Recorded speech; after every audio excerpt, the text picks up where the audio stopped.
autores, que estos autores nos van ayudando a comprender los nuevos movimientos sociales y a partir de ahí nos ayudan a comprender cómo se ha ido desarrollando la teología y cuáles son las implicaciones de estas corrientes para la teología cristiana. Por eso entonces, pues invito a las personas que quieran estudiar este autor, que estudien la obra de este autor que es Escatología, parte 1 de 1989, la parte segunda de 1992, que dicen los que conocen que es una obra interesante porque da nuevas pistas para el tratado de la escatología. Recordemos que estos autores, y especialmente este autor, está respondiendo a nuevas metodologías. Está queriendo llevar estos temas a nuevas mentes, a otras cosmovisiones, utilizando los elementos del momento. Entra en una relación con el pensamiento del momento. Torno no encierra su comprensión de la escatología en lo que él mismo denomina las ultimidades de la vida, como la muerte, el juicio final, sino que dentro del amplio horizonte de la teología de la esperanza. Es decir, que este autor, cuando desarrolla su escatología, su prisma de mirada es la teología de la esperanza. Y allí obviamente estamos hablando de un autor protestante, Moltmann, que en el año 1964 va a desarrollar la teología de la esperanza, y este autor de una u otra manera se va a servir de este autor protestante y de los teólogos de la esperanza para desarrollar su tratado escatológico. Recordemos que la teología de la esperanza no se trata tanto de aportar temas nuevos, cuanto de situar la actividad teológica bajo el horizonte de la esperanza. Desde entonces queda cada vez más claro que en su integridad y no solo en su apéndice, el cristianismo es escatología, es esperanza, mirada y orientación hacia adelante, y es también por ello mismo apertura y transformación del presente. Es decir, cómo la categoría esperanza ayuda a transformar el presente. Y en esta misma línea, cabe entender sus trabajos sobre teología de la historia, que ha sido otro de los centros de interés de su pensamiento. Por teología de la historia se entiende una reflexión sobre el significado teológico de la historia en general. Una reflexión de este género se encuentra muy pronto en el pensamiento cristiano, especialmente en San Agustín. El teólogo de la historia por excelencia puede decirse perfectamente San Agustín, aunque una teología de la historia en sentido propio es posible en la época moderna. Si bien es cierto, San Agustín da los primeros elementos para desarrollar una historia, el concepto de historia en la teología es en el mundo moderno, en la época moderna, donde este elemento de la historia se va desarrollando, se va profundizando.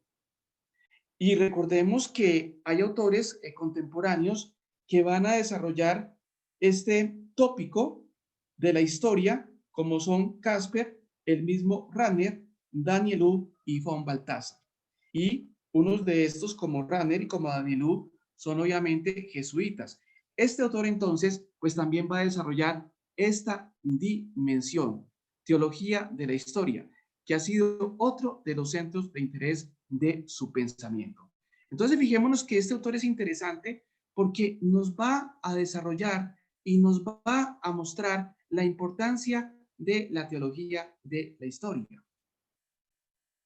Otro campo que ha interesado de modo especial a Tornos ha sido la inserción cultural del cristianismo en los diversos contextos a lo largo del tiempo, cuya clave la halla en las diversas formas de concebir la esperanza cristiana. Al tema de la inculturación, no solo ha dedicado una de sus últimas y más conseguidas obras, Teología y Método del 2001, sino que es asunto que viene tratando desde hace tiempo y sobre que él publicó algunos ensayos, tales como Principios Directivos para la Evangelización de las Culturas y Seguimiento de Cristo e Inculturación. El talante dialogante de Andrés Tornos se trasluce en ese constante intercambio con pensadores no cristianos a la hora de elaborar su reflexión. Resulta curioso que sus interlocutores teológicos no sean principalmente teólogos de profesión, sino mayoritariamente pensadores no creyentes, pero a los que ha preocupado hondamente el hecho cristiano, podríamos decir, el fenómeno cristiano. Todo en Andrés Tornos nace de su preocupación por el hombre. Es la preocupación por el hombre lo que le ha llevado a ocuparse de su destino último y de su esperanza. Es interesante la obra de Andrés Tornos sobre seguimiento de Cristo e inculturación. Entonces, es interesante ver cómo este autor, pues también se interesa por esos temas de la inculturación. Recordemos que Tornos tiene una preocupación que ya la habíamos mencionado al principio, y por eso mandé un articulito de Tornos, la fe vista desde el psicoanálisis. Según Andrés Tornos, hay tres maneras de tener en cuenta el psicoanálisis en el trabajo de la inteligencia de la fe. Una concordista, una terapéutica y una positivamente hermenéutica por la cual se inclina el autor. Es decir, que Andrés Tornos, cuando utiliza el dato del psicoanálisis, sigue la tercera variante, que es una perspectiva hermenéutica. Y también es importante decir que hoy el psicoanálisis, aunque para muchos ya ha pasado, pues hay muchos teólogos, y especialmente hay un teólogo también jesuita, Carlos Domínguez, que estudia la teología desde la perspectiva psicoanalítica. Por eso, pues yo recomiendo leer Creer después de Freud, Los registros del deseo, del afecto, amor y otras pasiones, Psicoanálisis y religión, Mística y psicoanálisis, Experiencia cristiana y psicoanálisis, Orar después de Freud, que son obras de Carlos Domínguez. Y también, cuando miramos la inculturación, recomiendo a otro autor que es interesante, sobre todo para la vida religiosa e inculturación, que se llama Francisco Taborda, que son unas reflexiones sobre la vida religiosa y la inculturación. Entonces, fijémonos cómo este autor pues, nos ha iluminado hoy para conocer un nuevo autor que muestra la importancia de la escatología y cómo allí desarrolla la escatología en relación con la posmodernidad y sobre todo toca los elementos interesantes como es el concepto de la historia, que todo tratado de escatología lo toca, pero obviamente este autor lo toca en relación y en diálogo con los filósofos modernos. Siendo así, llegamos al otro autor, que es un autor muy controvertido, es Drewermann, 1940, todavía está vivo, es un teólogo católico alemán, nacido en un hogar de matrimonio mixto, madre católica y padre protestante, 1950, conoció desde su primera niñez los horrores de la guerra que le dejaron profunda huella. Esto es interesante, este apunte. Muchos de los filósofos y de los teólogos alemanes fueron influidos por este acontecimiento de la Segunda Guerra Mundial. Y a partir de ese acontecimiento, pues de una u otra manera ese acontecimiento los marcó en su vida teológica y en su vida filosófica. Allí, por ejemplo, está el caso de Sor Benedicta de la Cruz, Edith Stein, Víctor Frank, que fueron filósofos y teólogos que fueron marcados por estos acontecimientos. Y eso es importante conocerlo porque eso es lo que en el fondo ayuda a comprender por qué un autor piensa de una manera determinada. Este autor va a hablar también mucho de la angustia, pero fijémonos por qué va a hablar de la angustia. Pues porque tiene en su pasado, en su interior también, una huella de la angustia una huella del miedo. Estudia filosofía en la Universidad de Münster y después teología en la Universidad de Paderborn, emprendiendo estudios de psicoanálisis en Gotinga.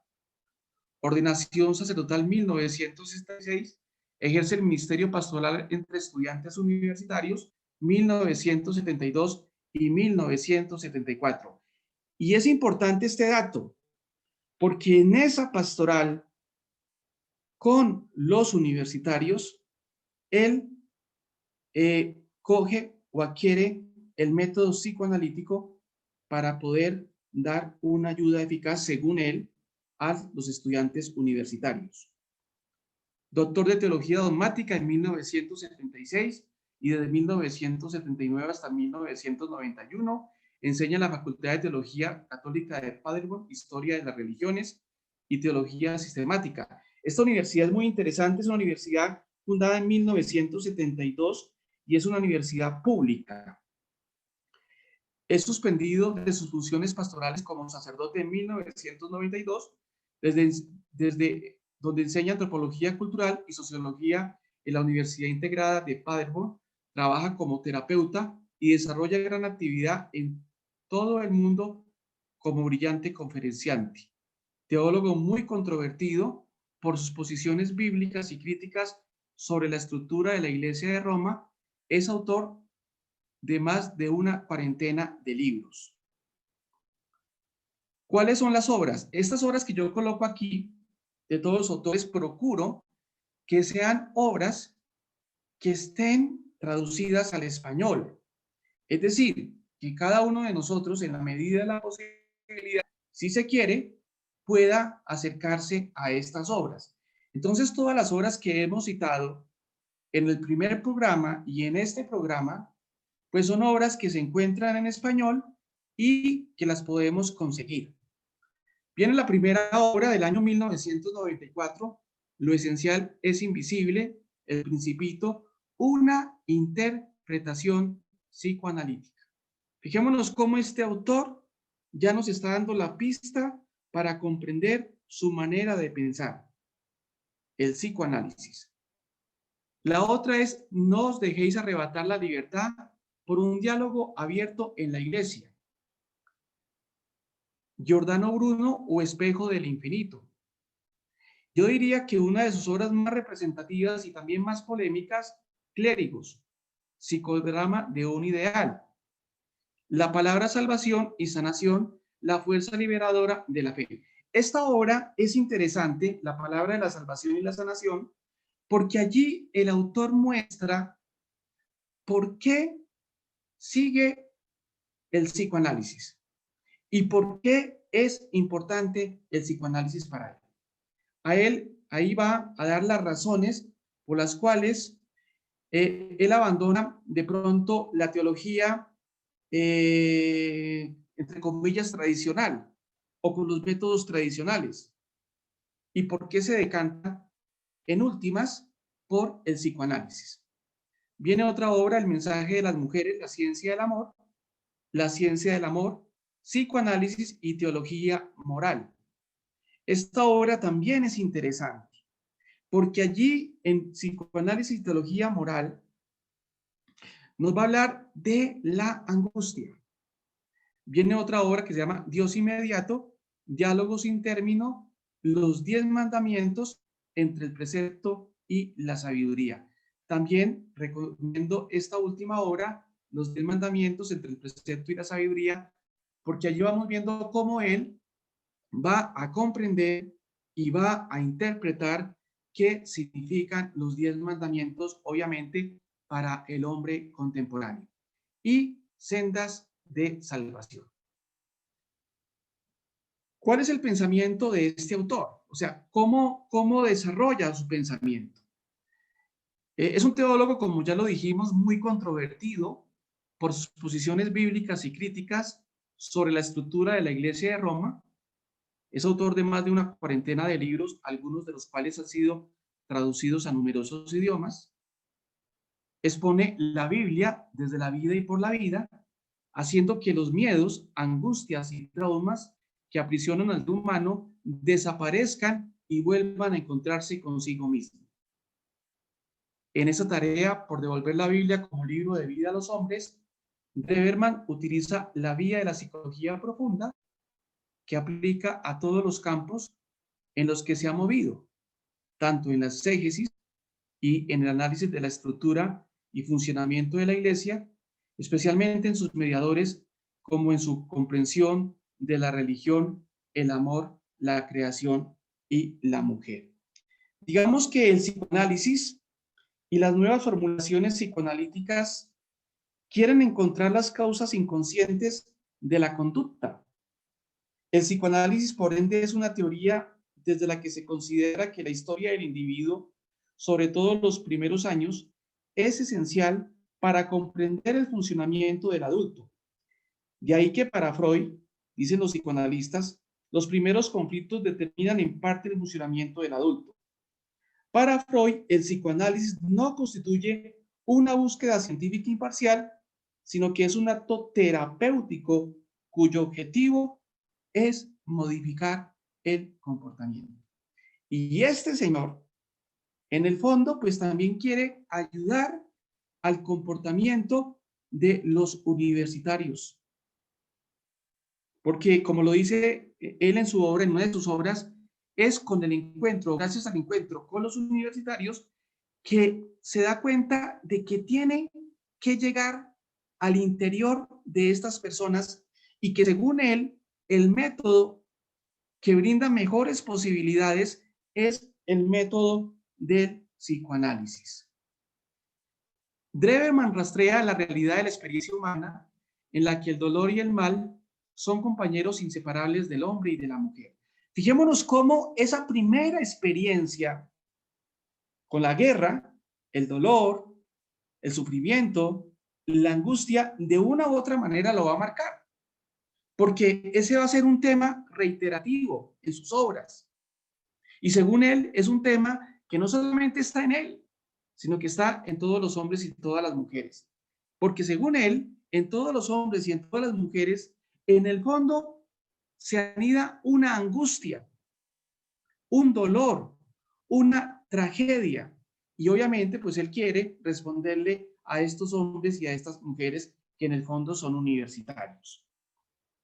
Por eso sus llamadas se dirige a la conciencia del individuo, para que tome sus propias responsabilidades y decida libremente ante los poderes que le abruman en lo más recóndito de la intimidad. Ha llegado al psicoanálisis, dice él, he llegado al psicoanálisis porque no me quedaba otro remedio. Fíjate lo que él dice, he llegado al psicoanálisis porque no me quedaba otro remedio. Llegué pues al psicoanálisis porque me dije a mí mismo que era realmente el método que intenta comprender los procesos del subconsciente de los que se trata en realidad. Exégesis, estructuras de la iglesia, religiosidad, y ahí los tres centros que definen la obra del teólogo alemán más controvertido de los últimos tiempos. Pero ojo, tanto su exégesis como cuando hace el análisis de la iglesia y como cuando toca el fenómeno de la religiosidad, la toca desde una perspectiva psicoanalítica. Choca a primera vista que un teólogo como Dreverman se oponga frontalmente a la lectura histórico-crítica de la Biblia que se viene haciendo en los círculos teológicos de los últimos 50 años y que supuso un avance. Él obviamente más adelante en sus obras va a decir que claro, el método histórico-crítico es interesante, es importante, pero no agota, no agota el sentido de la escritura.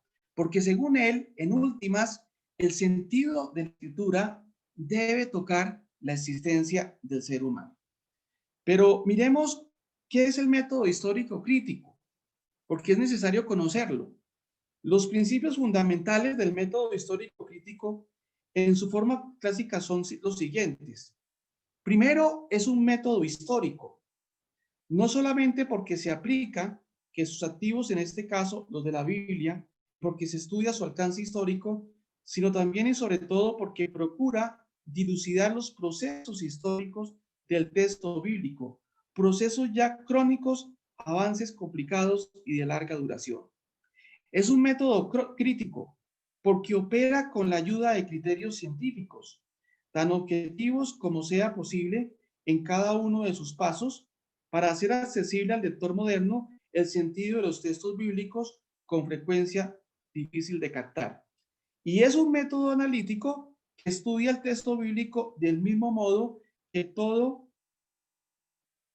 la antigüedad y lo comenta con lenguaje humano.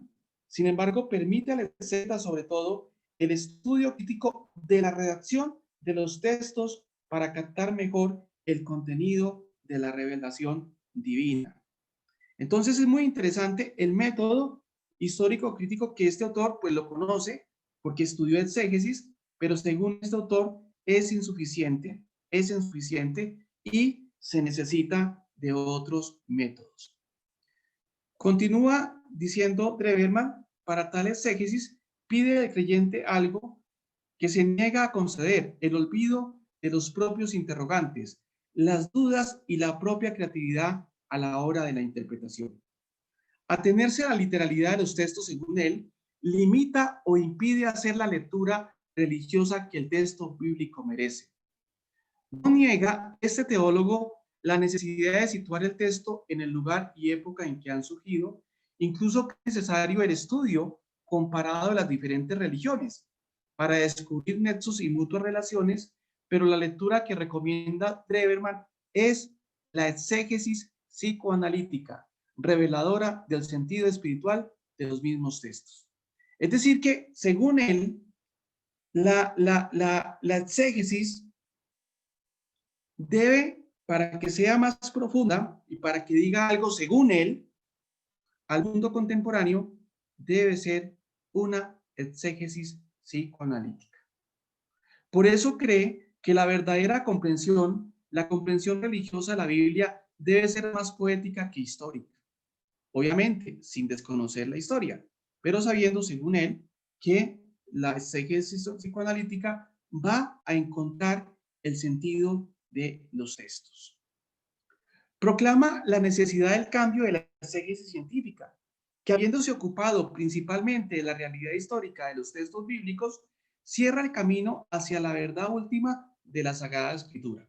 Eso es lo que él dice. Ante los desafíos de la crítica de la modernidad, la teología pretendió fundamentar el mensaje evangélico en una realidad histórica, ladeando y dando por erróneo todo el significado del mito, las imágenes, la poesía íntima de los relatos y la naturaleza. Hemos sido educados en el ámbito de pensar y sentir como realidad las cosas que podemos observar objetivamente en el espacio y el tiempo y que podemos explicar según unas leyes racionales a ser posible de un modo físico-químico. La verdad es que existen las verdades religiosas y esas son precisamente las verdades religiosas. Lo que importa a Dreverman no es solo medir el alcance de la exposición de la Biblia, sino también el de la concepción del ser humano que la lee, tal y como lo ha establecido el psicoanálisis desde principios del siglo XX. La idea de Dreverman es que la Biblia, incluso toda religión, debe curar las profundidades de la angustia que atenaza al ser humano, y para eso es imprescindible entender los símbolos.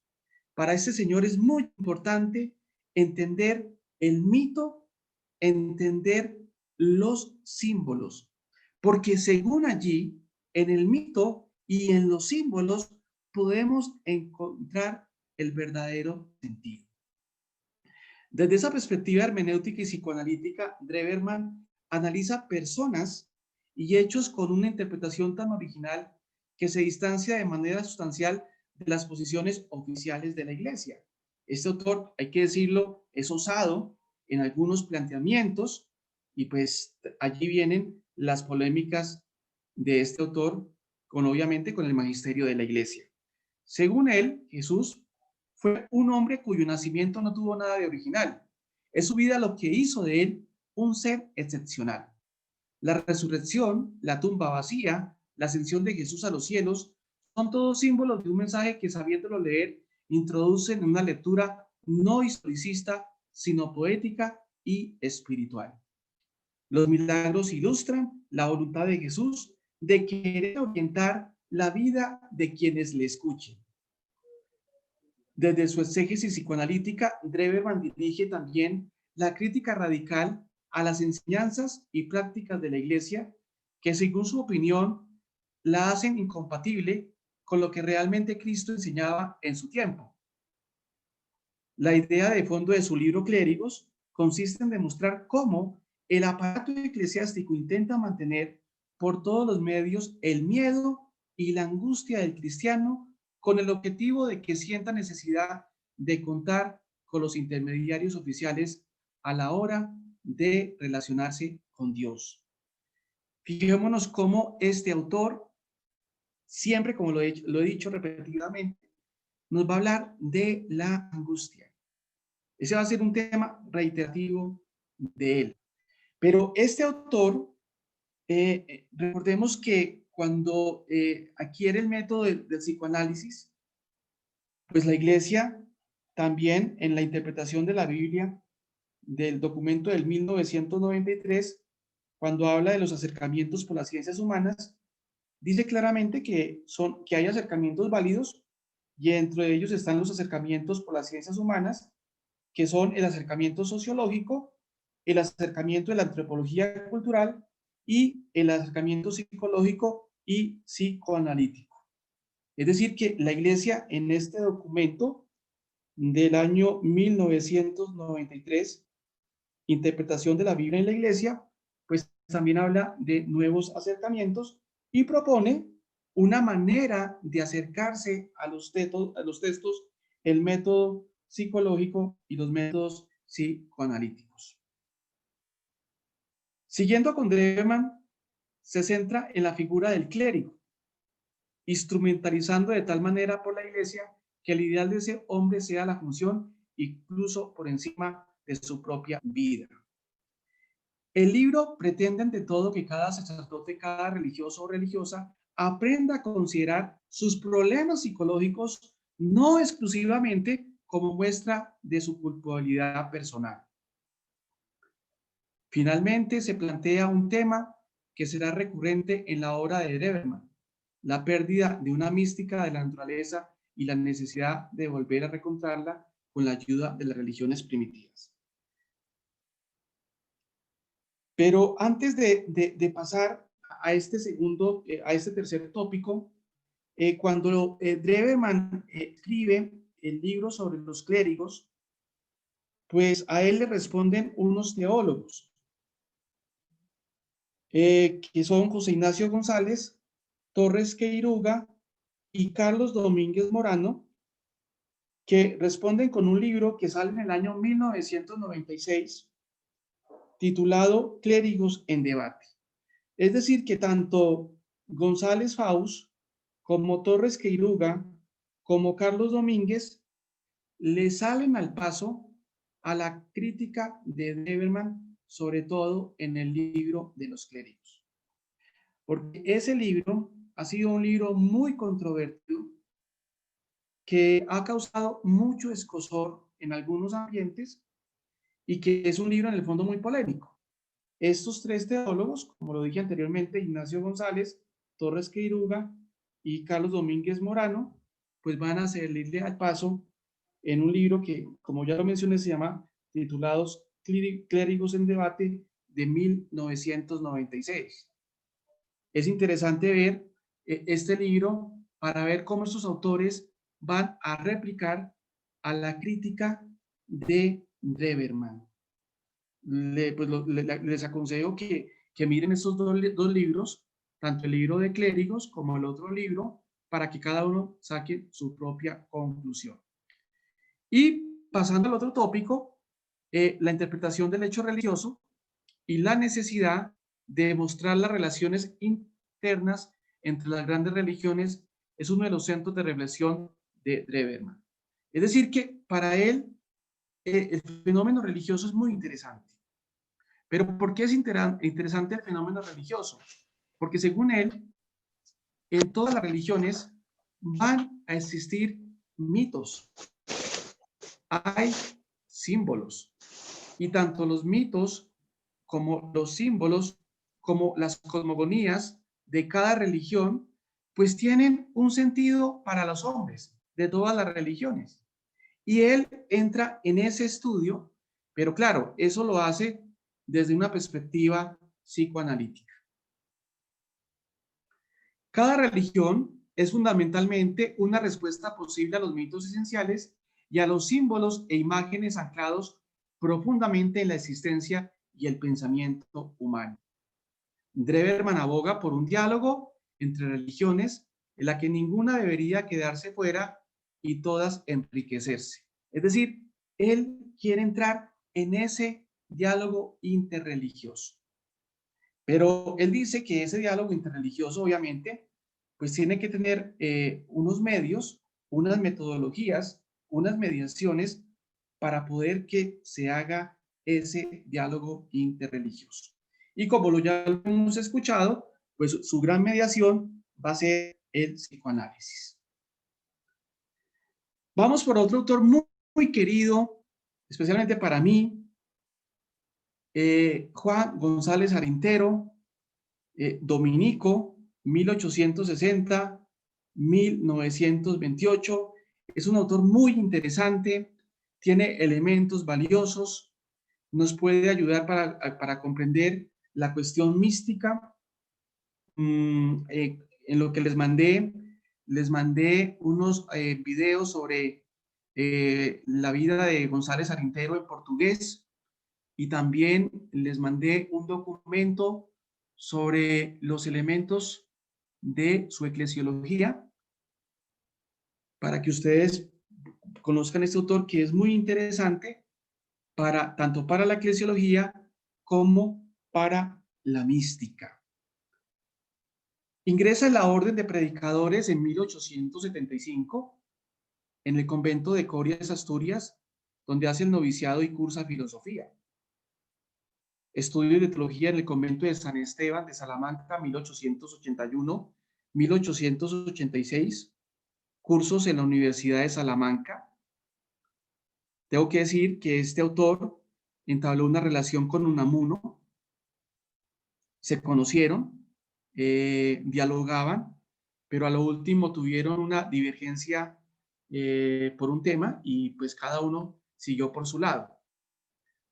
Ordenación sacerdotal 1883, profesor de ciencias en el Real Colegio de Nobles de Vergara desde 1861 a 1891.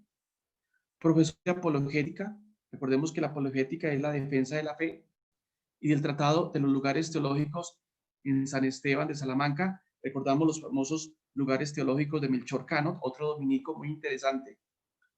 Desarrolla su teoría sobre la evolución mística, profesor de apologética y Sagrada Escritura en el Convento de Estudios Superiores de Valladolid, 1899-1903, profesor del Angelicum de Roma durante el curso de 1909-1910, profesor de Salamanca. Hay que decir pues que en Roma pues no le fue muy bien, como se dice, salió por la puerta trasera, pero fue defendido por el padre Garrigou Lagrange porque Arintero pues fue atacado por algunas posturas. Los últimos 10 años de su vida despliega un inmenso trabajo de dirección espiritual y de publicaciones. Funda la revista La Vida Sobrenatural 1991. Un dato, cuando él muere, le colocan en su pecho la hojita de La Vida Sobrenatural, porque él decía que quería mucho esta revista, la cual él fundó. Y otro dato que es muy interesante, él fue un gran confesor de monjas de clausura. Yo diría que conoció a todas las monjas de clausura de aquella época en España, de todas las comunidades, las dominicas, las franciscanas, etcétera, etcétera, y con muchas de ellas tuvo mucha correspondencia y ayudó a muchas de ellas en su proceso de santidad. Tanto así que en su biografía dice claramente que conoció a muchas santas, según él, conoció a muchas santas, a muchas mujeres santas que según él no habían cometido ningún pecado mortal. La mejor biografía de este autor es la de Adriano Suárez. Obras: La providencia y la evolución, explicaciones sobre el problema teológico, de Valladolid, 1901. Fijémonos cómo este autor se interesa por el concepto de la evolución. La providencia y la evolución, explicaciones sobre el problema teológico, evolución doctrinal, la evolución mística. A él le interesa mucho la mística, desenvolvimiento y vitalidad de la iglesia, es otro tema interesante de él. Cuestiones místicas, o sea, las alturas de la contemplación accesibles a todos. Influencia de Santo Tomás en la mística de San Juan de la Cruz y Santa Teresa. Tenemos que decir que Arintero conocía muy bien el pensamiento de los maestros del Carmelo. Tanto así que él tuvo disputas con los carmelitas. Él tuvo disputas con los carmelitas frente al pensamiento de San Juan de la Cruz y de Santa Teresa. Los fenómenos místicos, sus verdaderas causas y progresivas manifestaciones, la verdadera mística tradicional, la vida mística de Santa Teresita del Niño Jesús, las escalas de amor y la verdadera perfección cristiana. De este autor, tengo que decir que mandé un material interesante, como les dije anteriormente, pues para que ustedes miren las conferencias que están en portugués, que hace un profesor portugués sobre la vida de Arintero, y pues también mandé un documento de la eclesiología arinteriana. ¿Cuál es el pensamiento teológico del autor?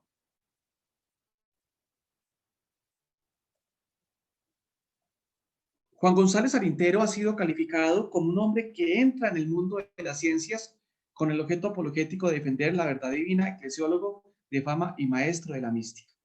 Por un lado, es un científico, estudia química y física y matemáticas, conoce muy bien la eclesiología de su época y es un pionero en ciertos elementos que se van a desarrollar en la Lumen Gentium, y obviamente es un maestro de la mística. Todos estos intereses coinciden con tres etapas de su vida: etapa científica apologética, que es la etapa de su juventud, la eclesiología y la mística, que es ya el final de sus años, y la idea de la evolución como telón de fondo de su pensamiento. Recordemos que en esa época estaba la idea de la evolución a partir de las obras de Darwin. Fijémonos cómo los contextos son muy importantes, los contextos históricos son muy importantes para conocer la génesis de los autores. Porque fijémonos cómo estos autores entran en diálogo con los conceptos de la época. Ya podríamos decir que Andrés Tornos, que fue el primero que hemos visto, pues se encuentra con el fenómeno de la posmodernidad, entra en contacto con ese fenómeno. Podemos ver cómo Dreberman entra en contacto con el psicoanálisis como medio, y podemos ver cómo este autor va a echar mano del concepto evolución para desarrollar su pensamiento teológico. La ciencia, según él, no contradice la verdad revelada. Arintero se dispone a defender desde sus conocimientos de las ciencias naturales la verdad que la Iglesia ha transmitido por generaciones. Defensa que hace desde perspectivas estrictamente apologéticas. Pronto tenía que llegar un tema como el de la evolución, tan de actualidad y controvertido de Darwin, y que en el contexto del modernismo iba a ser causa de no pocos contratiempos para Arintero. Porque recordemos que Arintero lo han acusado de modernista. ¿Pero qué es el modernismo? El modernismo es la tendencia en los comienzos del siglo XX. El modernismo es la tendencia de los comienzos del siglo XX a conciliar el patrimonio del cristianismo con las exigencias de la cultura y la ciencia de la época, que culminó con su condenación por parte de Pío X. Es decir, el Papa Pío X va a condenar el movimiento del modernismo con el decreto Lamentabili y con la encíclica Pacendi de 1907. El principio fundamental del modernismo no consiste tanto en la oposición a alguna que otras verdades reveladas, sino el cambio radical de la noción de verdad, de religión y de revelación. Es decir, el modernismo colocó en tela de juicio el concepto de verdad, el concepto de religión, el concepto de revelación y el concepto de Dios. Y claro, va a ser una polémica que va a salpicar a muchos teólogos, especialmente a teólogos franceses. Y el Papa Pío X, pues, va a salir diciendo claramente que el modernismo, pues, en el fondo, va en contravía de la revelación. Entonces, allí, Arintero, pues, también va a estar, digámoslo así, va a ser tildado de modernista, pero Arintero, como lo vamos a ver, no es modernista. Tema al que dedica algunos escritos, entre ellos La evolución y la filosofía cristiana.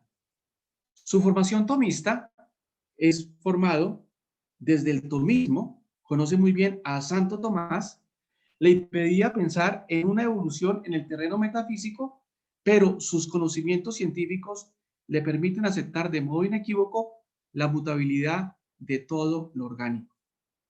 Reconoce de manera progresiva que la evolución no se identifica con un proceso ciego, ni es efecto del azar, sino que en ella se descubre un sentido y que finalmente está guiada por la mente divina. Por eso publica su libro La providencia y la evolución, en el que demuestra cómo el proceso evolutivo necesita de una inteligencia trascendente y una ordenadora del desarrollo. La Iglesia es un organismo vivo. Para nuestro teólogo, la Iglesia como realidad viva está también supeditada, como todo organismo, al proceso de la evolución.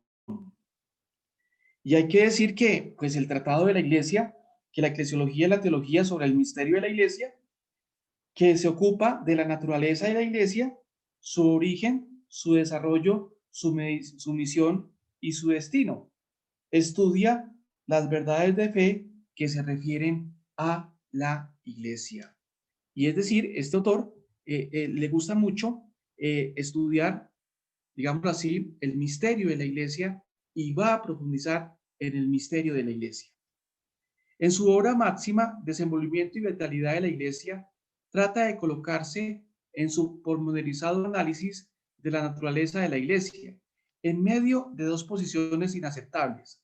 Rechaza, por una parte, que la Iglesia sea un fenómeno estático, inmóvil, inerte, pero por otra niega que su vida en constante movimiento, que su dinamismo vital y cambiante pueda llegar a pérdida de identidad. La Iglesia es para Arintero una realidad viva que progresa y que es dirigida por el Espíritu Santo y asentada sobre Cristo y los apóstoles. Fijémonos cómo él va a mostrar diciendo que la Iglesia es una realidad viva que progresa y que es dirigida por el Espíritu Santo. Recordemos que el Espíritu Santo es el alma de la Iglesia. Su análisis bíblico e histórico lo lleva a considerar la evolución eclesial desde la pura perspectiva orgánica, doctrinal y mística, para concluir con una última parte dedicada a estudiar los factores que operan esa evolución. El tiempo, la historia y sus circunstancias exigen una puesta al día del organismo externo de la Iglesia. El desarrollo teológico es fácilmente observable al comparar los contenidos de los primitivos textos teológicos con la riqueza que se observa en los tratados de los padres griegos y latinos, en las grandes sumas escolásticas y en los escritos de los teólogos modernos.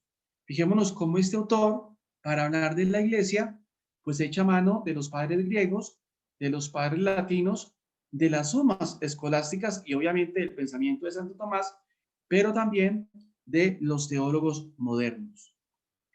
En la citada obra, Desenvolvimiento y Vitalidad de la Iglesia, dedica el tercer volumen precisamente a la evolución mística, con el deseo de presentar lo mejor del misterio de la Iglesia a los fieles católicos y a los detractores del cristianismo, Arintero trata de mostrar cómo se da el crecimiento de la gracia. La vida de gracia va a ocupar el centro de sus escritos espirituales. En adelante, todo su interés consistirá en enseñar el proceso de la deificación de la persona. Arintero, mucho antes que otros autores, llegaría a hablar del llamamiento universal de la mística. Y es importante esto por varias razones. Recordemos que la cuestión mística giraba en torno a la naturaleza de la mística cristiana y la contemplación, buscando principalmente responder a la pregunta sobre una posible llamada universal a la mística, pero alcanzando un amplio espectro de cuestiones relativas a la mística de la naturaleza de la santidad cristiana.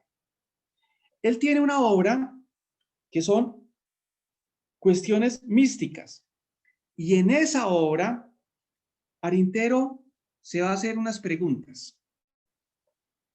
La primera pregunta que se hace Arintero en esa obra, Cuestiones Místicas, que es interesante, esa está en internet. No la pude enviar porque el archivo es muy pesado, pero ustedes la pueden ver por internet. Allí está la obra de las Cuestiones Místicas. Él se hace unas preguntas. Primero, ¿es deseable la divina contemplación? Y él va a responder, claro que es deseable la divina contemplación. Segundo, ¿es asequible la divina contemplación a cuantos sinceramente la buscan? Y él dice, sí, toda persona que busque a Dios, que se interese por el camino de Dios, se encuentra con la mística. Otra pregunta, ¿por qué hay tan pocos contemplativos? Y él dice, porque los hombres y las mujeres no son generosos en la entrega a Dios. Y él dice que para tener, digámoslo así, ese estado místico o entrar en las moradas de la mística, el hombre y la mujer, pues deben tener una vida generosa con Dios. Deben estar volcadas al misterio de Dios. Y claro, eso exige el ejercicio de las virtudes. Son místicos los santos y dice, todos, absolutamente todos los santos son místicos. Y hace otra pregunta, ¿son independientes o difieren esencialmente la mística y la ascética? Y él va a responder, no son caminos esencialmente diferentes, sino uno solo con dos etapas sucesivas. La distinción entre ambas es modal y no esencial. Es decir, la ascética y la mística no se contraponen. Hacen parte del camino de la santidad. Y gracias a él es hoy comúnmente sabido que no hay santidad sin vida mística, porque no es sin la dirección neumática o divina de la vida cristiana. Su oponente fue el Crisógono de Jesús sacramentado, es decir, a Arintero se le opone un carmelita también muy interesante, que murió muy joven, a los 40 años, que se llama Crisógono Jesús sacramentado. Pero ¿qué va a decir Crisógono? Para él no existe la unidad de la vida espiritual, mientras que para Arintero sí. La ascética y la mística no son dos etapas de un solo camino, sino dos caminos diversos que conducen independientemente a la acción cristiana. En consecuencia, niega el llamamiento universal a la mística y defiende una suerte de contemplación adquirida como término final de la ascética, cosa enteramente desconocida por Santa Teresa y San Juan de la Cruz.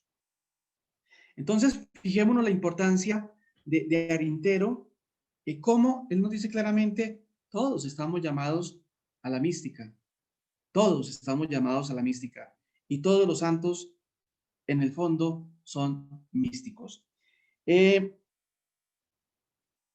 Esta problemática que ya venía obviamente desde antes es lo que se llama la cuestión mística.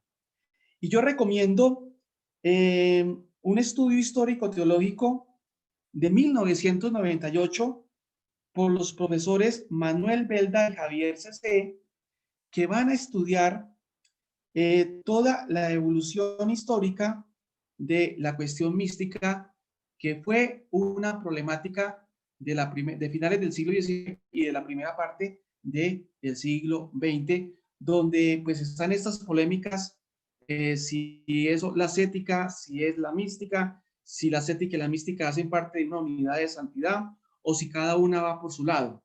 Entonces, pues es interesante conocer esta problemática para comprender también el aporte de González Aritero, dominico, a la mística. Dice él, todos los cristianos están llamados a la santidad, el camino que conduce a ella es único, la vida mística, de ahí que no debe hablarse de dos caminos, sino de dos etapas de un mismo camino. La ascética me debe llevar a la contemplación y tanto la ascética como la contemplación no se contraponen, como sí lo decía Crisógono. Si todos los cristianos están llamados a la vida mística, no hay santos que no hayan sido místicos. Para Arintero, la vida mística se confunde con vida sobrenatural, y esta es el desarrollo de la gracia santificante, de las virtudes teologales y morales y de la contemplación. La vida sobrenatural, que fue su revista 1991, a iniciativa suya, iba a ser el sencillo y seguro cauce de toda renovación mística de principios del siglo, en la que él mismo estaba comprometido desde 1908. Esta revista sigue saliendo. Los dominicos de Salamanca y San Esteban siguen produciendo esta revista Vida Sobrenatural. Es interesante porque allí está la historia de todos los santos, de todas las santas y sobre todo el fenómeno de la mística y de la espiritualidad cristiana. Bueno, ya para terminar, pues, como les dije anteriormente, les recomiendo y les mandé un documento que se llama La originalidad de la eclesiología de González Arintero, de Manuel Ángel Martínez Juan, que es otro dominico que escribe sobre Arintero y sobre todo resalta el aporte de Arintero a la eclesiología contemporánea. Bueno, creo que hemos llegado ya al final de la charla de esta semana. Muchas gracias por habernos acompañado. Recuerden ustedes que todos los materiales los damos. Esos apuntes también se los pasamos para que usted lo vuelva a releer. También mandamos unos PDFs para que usted profundice en los autores. Y es interesante profundizar en esos autores, pues para ampliar más el conocimiento de esos autores. Esto es una mirada muy somera, porque esos autores pues tienen muchas obras y nos podríamos quedar en una sola obra varias charlas. Pero la idea es que vayamos conociendo y comenzando el estudio de estos teólogos contemporáneos que son interesantes porque, como lo estamos viendo, detrás de cada autor también hay grandes autores. Y la idea es esa, la idea es que en este caminar de teólogos siglo XX echemos una mirada a la teología, a los autores, a los conceptos, cómo han nacido los conceptos, cuáles han sido los principales autores y cuál ha sido la influencia para la teología, porque como lo dije la vez pasada, la teología es una ciencia maravillosa, es la ciencia de la fe que todos nosotros los cristianos, los creyentes, estamos llamados a conocer porque nuestra iglesia es grande y la teología es una dama que debe ser bien servida. Entonces, por eso los animo a que nos sigan acompañando en este programa y que pues también estudien los documentos que mandamos, profundicen y pues estamos para resolver las preguntas que se puedan resolver, porque uno en este caso no se las conoce todas, hay cosas que se le escapan a uno, pero la idea es que con ustedes vayamos conociendo el pensamiento contemporáneo de la teología, que es muy interesante, que es muy variado y que es muy rico. Muchas gracias.